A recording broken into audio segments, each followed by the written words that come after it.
Untuk menghasilkan ikan yang berkualitas, diperlukan manajemen budidaya yang baik, sehingga akan dihasilkan turunan atau benih ikan yang baik. Pemijahan semi buatan adalah pemijahan yang dilakukan dengan memberikan rangsangan hormon pada induk, namun proses ovulasinya terjadi secara alami. Berikut penjelasan bagaimana memijahkan induk ikan secara semi buatan. Mari kita mulai. Menyiapkan bahan dan alat merupakan kegiatan awal dalam proses memijahkan induk ikan secara semi buatan. Alat dan bahan pemijahan semi buatan meliputi bak fiber, speed 1 cc, handuk atau lap basah sebagai tempat penyuntikan induk, timbangan, Ovaprim sebagai bahan stimulan. Ovaprim adalah hormon komersial untuk membantu mempercepat proses pemijahan. Selanjutnya, tempatkan kakaban 10-20 cm di atas dasar kolam sebagai media pemijahan. Kakaban berfungsi sebagai tempat menempelkan telur. Biasanya kakaban dibuat dari injuk yang dijepit dengan bambu 1 meter dan lebar 0,4 meter. Agar semua telur ikan mas tertampung, jumlah kakaban harus disesuaikan dengan jumlah induk betina. Umumnya 1 kg induk betina yang akan dipijahkan diperlukan 5-8 kakaban. Seleksi induk bertujuan untuk memilih calon induk yang baik dan sehat, serta untuk melihat tingkat kematangan gonan para calon induk tersebut. Apakah layak untuk dipijahkan atau tidak? Ikan yang dapat dinyatakan lulus seleksi dilihat dari segi umur, berat, kesehatan maupun kematangan telurnya. Berdasarkan kelengkapan anggota tubuh tidak cacat, tidak luka atau sudah mencapai kematangan gonad akhir. Seleksi induk bertujuan untuk mengetahui tingkat kematangan induk yang akan dipijahkan, dapat menghasilkan kualitas benih ikan yang berkualitas tinggi.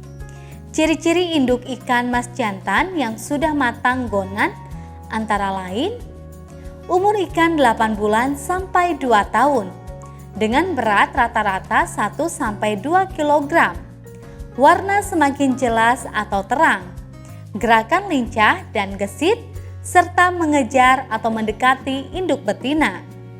Bila daerah urogenitalnya dipijat atau diurut akan mengeluarkan sperma berwarna putih. Ciri-ciri induk ikan mas betina yang sudah matang gonad antara lain: umur 1-3 tahun, bagian perutnya tampak gendut dan menggelambir. Apabila diraba, perutnya terasa lembek. Untuk mengetahui induk yang siap untuk dipijahkan, berikut ini ciri-ciri induk ikan lele yang baik. Induk betina perut membesar dan lembek, gerakan agak lambat dan jinak, alat kelamin bulat, berwarna kemerahan dan tampak membesar. Warna tubuh secara umum menjadi coklat kemerahan. Warna sirip cenderung kemerahan. Bila perut diurut ke arah alat kelamin, akan mengeluarkan cairan telur. Induk jantan, tubuh gemuk ramping, gerakan lincah dan lebih gesit, alat kelamin runcing dan mencapai sirip anus. Warna sirip cenderung kemerahan. Dosis hormon yang digunakan dalam pemijahan ikan secara buatan tergantung kepada tingkat kematangan induk. Sedangkan jumlah dan pengaturan frekuensi penyuntikan dengan memperhatikan tingkat kematangan induk betina. Dosis hormon Ovaprim sebanyak 0,5 ml per kilogram berat induk. Proses pemijahan semi buatan pada induk diawali dengan meletakkan induk di atas handuk basah. Kemudian disuntikan hormon Ovaprim sesuai dosis yang telah ditentukan. Penyuntikan dilakukan secara intramuskural atau dekat otot punggung ikan.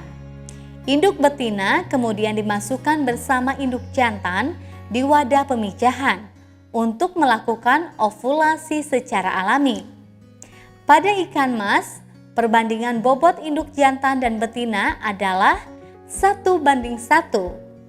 Untuk ikan lele, Pilih sepasang ikan lele yang memiliki bobot seimbang. Tujuannya agar salah satu induk tidak ketakutan terhadap induk lainnya. Keseimbangan bobot sangat berpengaruh terhadap keberhasilan pemijahan. Ciri-ciri ikan sedang melakukan pemijahan antara lain akan tercium bau amis atau anyir, serta permukaan air pada kolam pemijahan terlihat berlemak. Ikan mas yang sedang memijah biasanya ditandai dengan aktivitas ikan jantan yang mengejar-ngejar induk betina. Induk betina akan mengeluarkan telur dan induk jantan mengeluarkan sperma. Kemudian saling bertemu hingga terjadi pembuahan. Telur secara alami akan melekat dan menempel pada kakaban. Kemudian, hasil dari proses yang telah dilakukan sebelumnya dibutuhkan pemeriksaan terlebih dahulu. Pengamatan untuk keperluan perkembangan digunakan energi yang berasal dari kuning telur dan butiran minyak. Oleh karena itu, kuning telur terus menyusut sejalan dengan perkembangan embrio. Energi yang terdapat dalam kuning telur berpindah ke organ tubuh embrio. Embrio terus berkembang dan membesar, sehingga rongga telur menjadi penuh dan tidak sanggup untuk mewadahinya. Maka dengan kekuatan pukulan dari dalam oleh sirip pangkal ekor, cangkang telur pecah dan embrio lepas dari kungkungannya menjadi larva. Pada saat itulah telur menetas menjadi larva. Telur membutuhkan oksigen untuk kelangsungan hidupnya. Oksigen masuk ke dalam telur secara difusi melalui lapisan permukaan cangkang telur. Oleh karena itu, media penetasan telur harus memiliki kandungan oksigen yang melimpah, yaitu lebih dari 5 mg per liter. Untuk memeriksa hasil dari pembuahan telur dan daya tetas telur dapat dihitung dengan rumus jumlah telur terbuahi dibagi jumlah total telur, kemudian dikalikan 100 daya tetas telur. Sedangkan daya tetas telur dapat dihitung dari jumlah telur yang menetas dibagi jumlah telur yang dibuahi, kemudian dikalikan 100. Dan di akhir jangan lupa ya untuk membuat laporan memijahkan induk ikan secara semi buatan. Dari video ini kita dapat mengetahui bagaimana melakukan pemijahan induk ikan secara semi buatan. Semoga bermanfaat dan sampai jumpa di materi selanjutnya.